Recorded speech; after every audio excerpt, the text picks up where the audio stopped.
This is the 2024 Triumph Tiger 900 Rally Pro, an absolute mouthful of a name for a motorcycle. And I was lucky enough, thanks to Triumph Balcatta, to get my hands on this bike for 3 days. Is this bike too heavy to be a middleweight adventure bike? How are the vibrations? Is it as off-road capable as Triumph would like you to think? And the biggest question of all that I had after riding this bike is this a viable alternative to a heavyweight like the 1300 GS or the 1200 Tiger? Because this bike has an awful lot going for it and not a lot of sacrifices over the big heavyweight flagships.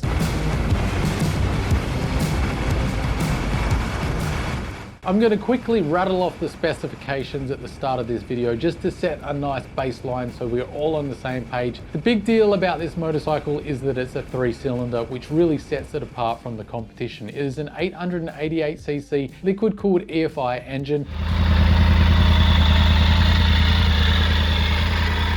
It makes 106.5 horsepower at 9,500 RPM, and it makes 90 Newton meters of torque at 6,850 RPM. And that engine is mated to a 6-speed gearbox. It has that all-important 21-inch front wheel, a 17 rear, spoke wheels as well, ready for the dirt. And the suspension is also set up. It's the more off-road of the two. So we're looking at 45mm shower front forks, and the forks are adjustable for preload, rebound and compression dampening, and they're giving you 240mm of travel. The rear suspension is also shower suspension. You're getting 230mm of travel at the rear.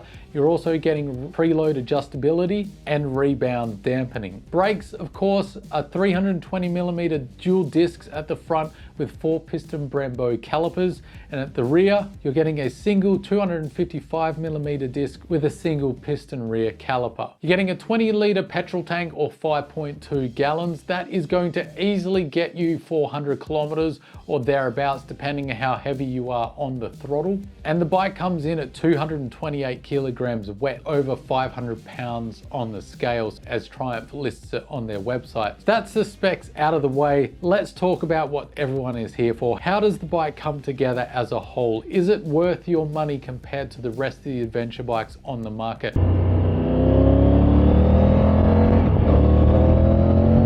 Now, the big difference and what's going to set it apart and going to be a major reason why you would choose this over any other bike, in my opinion, is that 3-cylinder engine.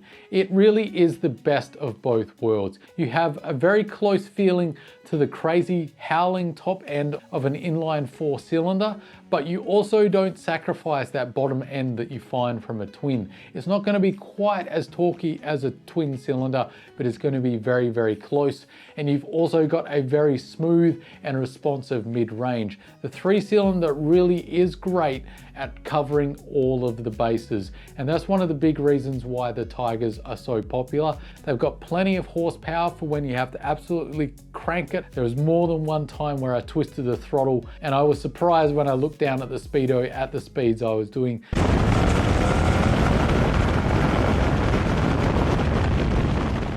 And I never found myself thinking, you know what, this bike needs more power, but it's also quite torquey, and I just love the responsiveness of a torquey motorcycle, and this has it in spades. I never found myself thinking, you know what, this needs a better bottom end. It's responsive off the line, it has plenty of go. It's not one of those bikes where you have to feather the clutch and worry about stalling it because it has that lumpy bottom end. You just take off smoothly. It's great at slow speeds, in traffic, as well as having that top end when you really want to open her up.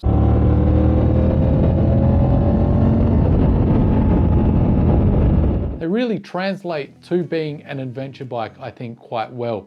Now, there is the weight issue. This bike is heavy, and I'm sure that 3-cylinder is one of the contributing factors. You also have an engine that performs well in the low RPMs, which is going to translate well to the off-road, but you also got a bike that performs well at high speeds, at high RPMs. It's also going to be a great bike for crunching big distances. And I think this bike, in a nutshell, is one of the ideal adventure tourers. It's not so big like the big flagships that it's unwieldy and unmanageable, but it's also not so small that it really is going to get buffeted around by the wind, loading up the bike with you, your gear and the pillion. This is still going to have enough grunt to barely notice all of that weight on the bike. So I think Triumph have really done a great job of focusing in on offering a very capable and well-rounded adventure tourer. Power and the engine power characteristics and the size of this engine, they really knocked it out of the park with this particular bike.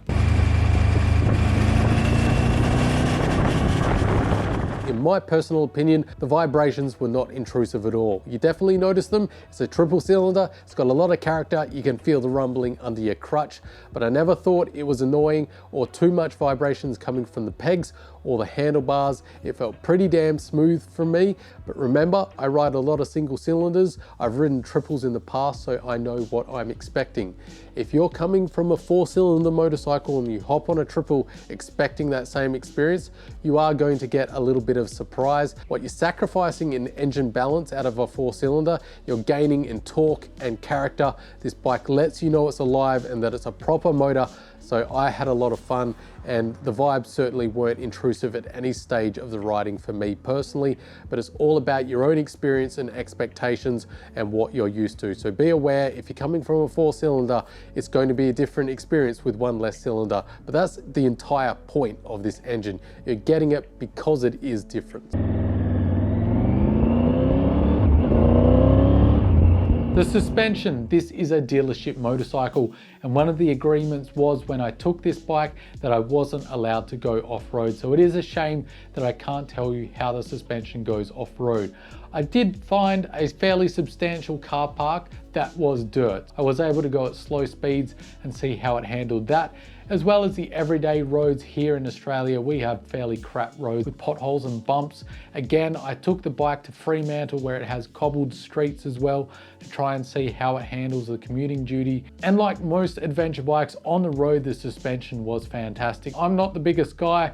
Like I said, just over 180 centimeters. I barely crack 80 kilos as well. But I was also with my friend for the day as well. So he's 188 centimeters and he's somewhere around the 90 kilo range. Between both of us, I think we cover a good spectrum of the riders. He had no complaints either.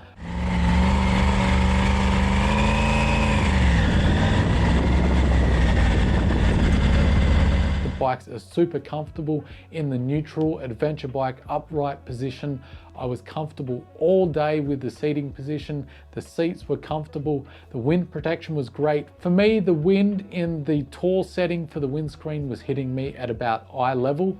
My friend did complain that because he's a little bit taller, it doesn't matter really the windscreen, it's always hitting directly in the face, making him a bit of a bobblehead on these adventure bikes. If you are on the taller side, the wind is going to smack you straight in the face, even on the tall setting, but that's going to be similar for you no matter the adventure bike, but that is something to take note of. We were very happy to be on these bikes. It was pretty miserable, cold, wet conditions, and these bikes have heated seats and heated grips. It was still an enjoyable ride, and I think that is exactly what these bikes should be able to offer you. These bikes are just a joy to crunch the miles. I did a fair bit of freeway and highway on these bikes. They just eat up the kilometers with ease.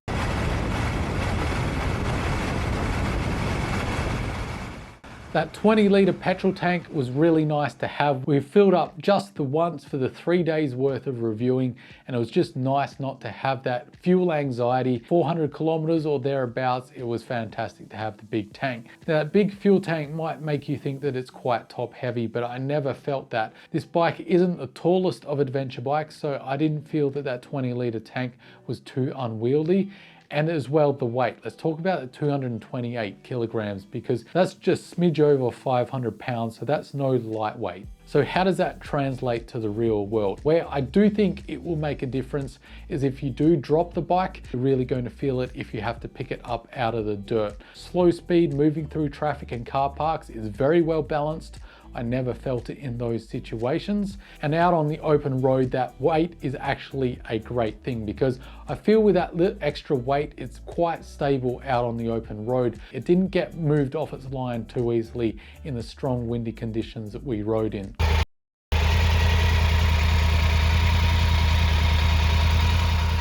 Let's talk about braking performance, because that's something that's really hard to get right on an adventure bike. The bike did fantastic.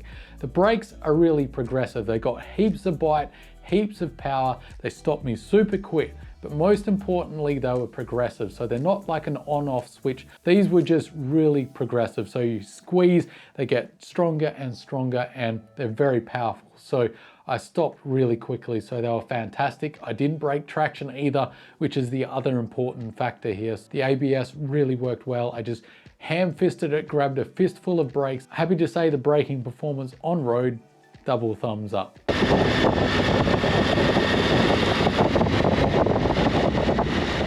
Now let's talk about the technology. This has got all the tech in the world. Most modern flagship adventure bikes have more tech than you're ever going to need. And I found that to be the case with the Triumph. There are so many menus, sub-menus that you can absolutely get lost. On the one side, it's fantastic because you can really dial this bike in and tune it to the riders. As complicated as some of the settings can be, the traction control can be adjusted by hitting one button easily. You don't have to go into sub-menus.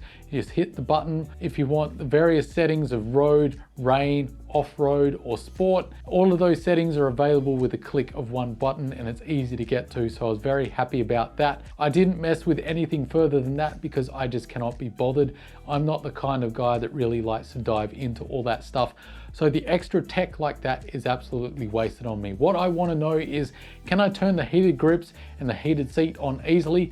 Can I access the traction control with one button without sub-menus? If the answer is yes to those things, then it is an adventure bike I'm happy to live with. And the Rally had those features.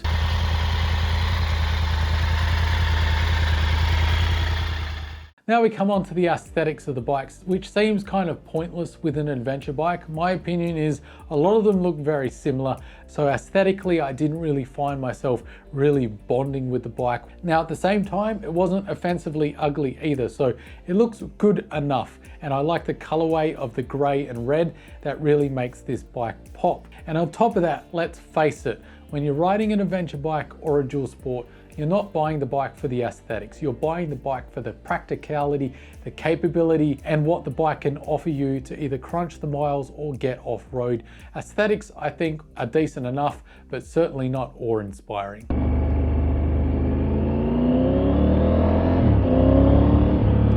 No bike is perfect, and the Rally Pro is no exception. Engine heat, particularly on the legs and knees. I really noticed it on one of the days I was riding. Two of the days were very cold, very wet, and there wasn't too much traffic to talk about. But one of the days, the weather was nicer, it was above 20 degrees Celsius, and I had a lot of stop-start traffic to get through at slow speeds. My left leg in particular, the knee was getting cooked. That was with Kevlar jeans, so I expect if you're riding this as an adventure bike and you wear knee guards, you've got textile pants, it's probably not going to be as much of an issue, or if you live in quite a cold climate. But if you live somewhere like here in Australia, I would be very concerned about the engine heat coming out of that bike onto your legs. It's definitely something to pay attention to and something to think about if this bike is on your list.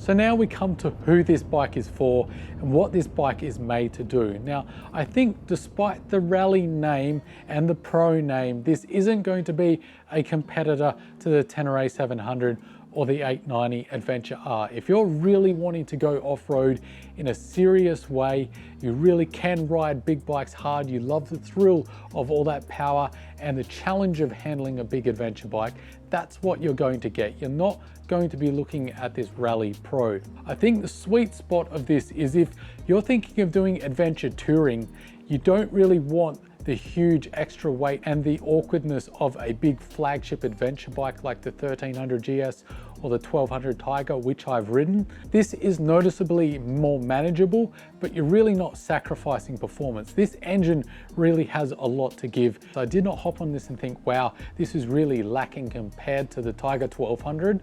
What I thought when I hopped on it was, why would you need the 1200 when you've got all of this at less cost and it's easier to manage because it's lighter as well? If you're thinking of this as an adventure tourer with some decent off-road capability, so dirt roads, twin tracks, and maybe some gnarly stuff that you can't get around that you just have to get through because you're in a remote area, this bike is going to be great for that task. If you're doing regular long distance riding with luggage and with a pillion and you are on the bigger side, then I think in that scenario, maybe you do want to go to the bigger bike. But if you're riding just yourself most of the time with luggage, doing your adventure touring, I do not think you need the bigger flagship motorcycles.